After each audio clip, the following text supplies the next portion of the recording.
Recently एक और टिक talker सना उर्फ लोफरा का कत्ल हुआ। ये वाकया सिर्फ एक कत्ल नहीं है बल्कि एक आईना है, और इस आईने में जो चेहरा नजर आता है वो सिर्फ एक औरत का नहीं है बल्कि इस मुआशरे का। एक औरत मारी जाती और दो मासूम बच्चे उसकी लाश के गिर्द खड़े होते और हम फौरन से अपनी अदालत लगा लेते। कोई कहता है जनाजा ना पढ़ो, कोई कहता है ये इंजाम होना ही था, यानी मरने के बाद भी हम उसे जीने नहीं देते। यहाँ मुझे सादत हसन मंटो की वो कड़वी बात याद आती। लोग मजबूर औरत को 1 रुपया देने से पहले 1000 बार सोचते हैं, लेकिन उसी औरत को फहाशी के नाम पर हजारों रुपए लुटाते हुए एक लम्हा नहीं सोचते। यह जुमला सुनने में सादा जरूर लगता है, मगर हकीकत में हमारे पूरे मुआशरे को नंगा कर देता है। हमें फहाशी से मसला नहीं है, हमें अपने चेहरे के बेनकाब होने से मसला है। सच ये है कि जो सबसे ज्यादा चीखता है अक्सर वही अंदर से सबसे ज्यादा मुलव्वस होता है।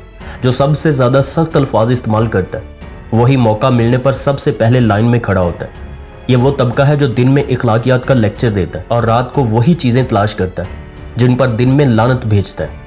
ये तनकीद नहीं, ये दोगलापन है। ये इस्लाह नहीं, ये किरदार कशी के पीछे छुपी हुई अपनी ख्वाहिशात है। और फिर हम बड़ी आसानी के साथ अपना सारा बोझ एक मरने वाली औरत पर डाल देते क्योंकि वो जवाब नहीं दे सकती। मगर असल क्वेश्चन अभी भी वही खड़ा है कि ये बाजार चला कौन रहा है। यानी अगर देखने वाला ना हो तो दिखाने वाला खुद ब खुद खत्म हो जाएगा। मगर हम ये बात मानने को तैयार नहीं, क्योंकि इसका मतलब है कि हमें अपनी आंखों, अपनी आदतों, अपनी नीयतों का हिसाब देना पड़ेगा। और ये काम सबसे मुश्किल है।